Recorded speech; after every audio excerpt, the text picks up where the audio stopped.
We are coming to the end of listening to the greatest teacher and the greatest teaching of all time, Jesus of Nazareth, Sermon on the Mount. And I want to say thank you to so many of you who make this stuff possible. Become New. A bunch of people have figured out how to give or give on a regular basis. And there was a wonderful idea from somebody who's part of our community together, and he loves the Sermon on the Mount, loves the way that folks like Dallas Willard have kind of opened this up in our day. He said it should be in a book. So he offered to fund that as a project. So we are putting together a hard physical copy, a book of teaching about the Sermon on the Mount, teaching that I've done, informed by this series and stuff in churches before, and just want to make it available to people who are giving or have given to become new. I'm not going to make any money off this. It will not be sold in stores. You will not find it on Amazon. It's not a regular book like that. It's just a way of saying thank you. And I'm so grateful to this person who had this idea. Our team's been working on it. It's terrific. I think it will be available probably more broadly as an ebook, again, just for anybody who's part of our community that wants to listen to it. If you want to get a copy of it and you want to give something to become new, I think we could probably figure out how to do that. We're making a run based on how many folks have given so far. That wasn't really the plan, but there will be no Ginsu steak knives, nothing like that. It's just wanted to let you know that this is something that will be on your way, on its way to you if you've given, and a way to say thank you so much for making possible what it is that's been very meaningful for me and for our team and for folks that are part of this community. Now, at the very end of the Sermon on the Mount, we're going to reflect over this next week. A few friends are going to talk about what's been especially meaningful to them about the Sermon on the Mount. And I would invite you, as we come to a close, to think about, what do you love about the sermon? How do you want to keep engaging it? How do you want to keep living it? How can you build your life upon it? Because you might wonder, like, why did Jesus give this sermon? What response was he looking for? People who teach often want to have one response or another. And what Jesus was looking for is not just somebody to say, "Nice talk, Rabbi."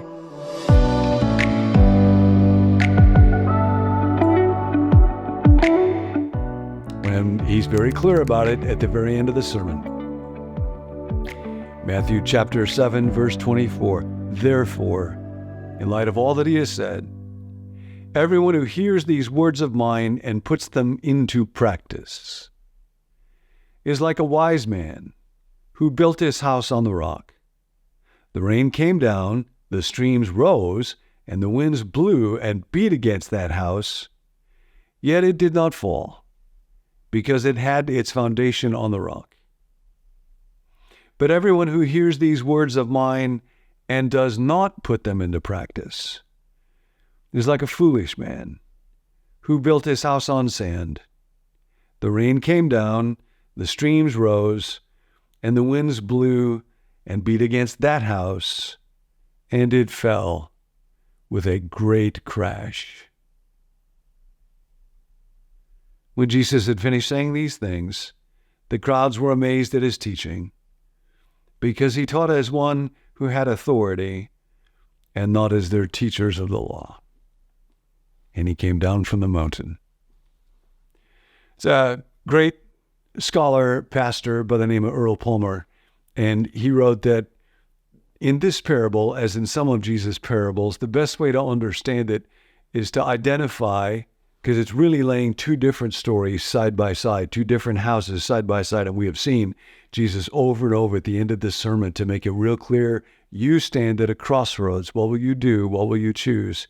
There's these contrasts, the narrow and the broad way, the two different gates, two kinds of trees, two kinds of fruit, two kinds of prophets, and two kinds of clothing, and now here 2 houses. So, in these 2 stories, one of the constants is everybody is a builder. Everybody builds a house. What does that mean? Well, everybody builds a life. You are making decision. Pascal said someplace, you are launched. You don't get to choose about that. And the decisions that you make determine the life that you will build. And if you decide not to make a decision, I'm not going to take this class, I'm not going to move there, then you will live in that house. If you put off making a decision, you will live in a house of procrastination or a house of non-decision. But that's a constant. Everybody's building a house. Everybody's building life. You're doing that, and it matters more than you can possibly imagine. It is a cosmic and eternal thing. And then the second constant is everybody's facing a storm. This is not a story about some people who choose a foolish place to live where it gets really cold. I was with a very, very good friend of mine, and we went out golfing in 31-degree wind chill, and it's almost May. So this is not a story about some people who live where the weather is great and then other people who live where the weather is terrible. It's not a story about storm avoidance. Everybody faces a storm. You will have problems. You will have pain. You will face loss. You will face betrayal. The storm is going to come. And ultimately, in Scripture, in the prophetic tradition, storm was often used ultimately as a reminder of the fact that judgment will come. So in the story of the ark, the flood, that great storm was an expression of God's judgment, where the beauty of creation gets undone and chaos reigns again. Everybody's facing the storm. We will all be accountable for our lives one day.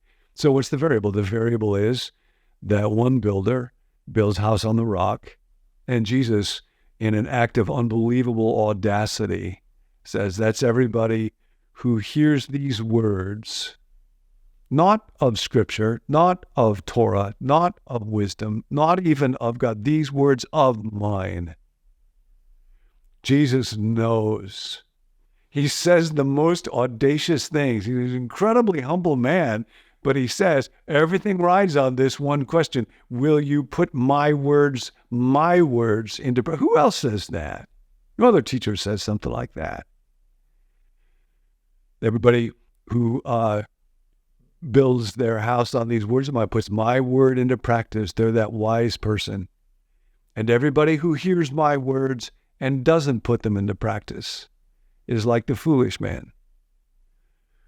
And when he ends the story, he begins this great sermon with the word blessed on a wonderful note. Blessed, blessed, blessed can be you. He ends it on a really somber note. He doesn't end it on a happy little note because he's deadly earnest about this. He ends it with the story of, like a foolish man builds a house on the sand. And when the storm comes, and quite deliberately, Jesus describes the storm in precisely the same words in both of the stories. Everybody will face the storm. But if you don't build your life on my words, that is like this man when the storm comes and the house fall, and its fall is great. And that's it. That's the end of the story. So that's the great question. Will you do what this man says? Will you build a life that will stand up to the storm because it's thoroughly preoccupied with its foundation? Earl Palmer writes about how he lived in the Bay Area, and the Golden Gate Bridge is this amazing structure, but because of the way that it's constructed, every bit of it is anchored in a foundation that goes down under the ocean, into the earth, not that far from the San Andreas Fault, but because it's bolted into the rock, it has this amazing flexibility. It can flex an incredible number of feet, but its foundation is embedded in the rock, and so it will stand. And your life can be like that, and my life can be like that. So the idea today is just put Jesus' words into practice and begin thinking about his words about how to deal with anger and what is it like to love an enemy, or his words about sexuality, or how it is that you can be the kind of person that can just let your yes be yes and your no be no. Or the person who doesn't need to live to gain other people's approval, but can do what is good in secret because you are living for an audience of one. Or don't be anxious about tomorrow. The God who feeds the birds and clothes the lilies of the field, he will feed and clothe you also. Begin to think now and spend some time over this week on how do I want to build my life on the rock.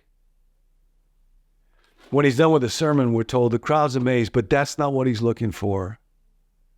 And the crowds will go up and down and in and out and before him and yell, "Crucify him," by the end of the book. But every once in a while, somebody leads the crowd and becomes a disciple.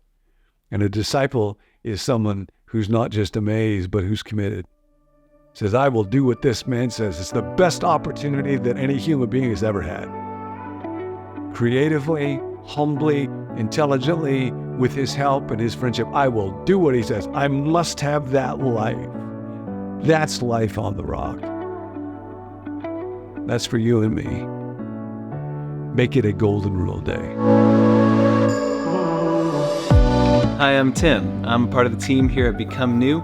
We've so enjoyed this series, Insurmountable, that we've taken all of John's teachings and put them together in the form of a book, an ebook and an audiobook that we're going to offer to all of you for free. It will be on our website next week, so be sure to go to becomenew.com to download it, to listen to it, to read it, to engage with it there. Also, if you're someone who supports Become New financially, as a thank you, we plan to send you a printed copy of that book. Now, if you're not someone who gives, but you want to give, you can go to becomenew.com/give. And if you do that in the next week or two, we'll send you a copy if we have some. And if you're someone who can't give financially, but you still want a printed copy of the book, you can just email me at connect@becomenew.com and we'll do our best to give you a copy if we have one left. We're ordering only a limited supply of these books. It's not a broad release, it's a self-released book. John's coming out with a broad released book through his publisher next year. Some of you helped us with that. Thank you, by the way. But this is not that. This is just a little thank you and a little gift to the Become New community. Insurmountable is wrapping up this week. We'll take a 2-week break, and then we'll be back for a new series after that.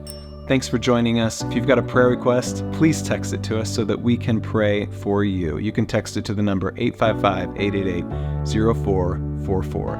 There is no concern too small that God does not care about, and we would love to stand with you in prayer as you carry that burden. We love you. We're grateful for you. Thanks for being on this journey with us, and we'll catch you next time.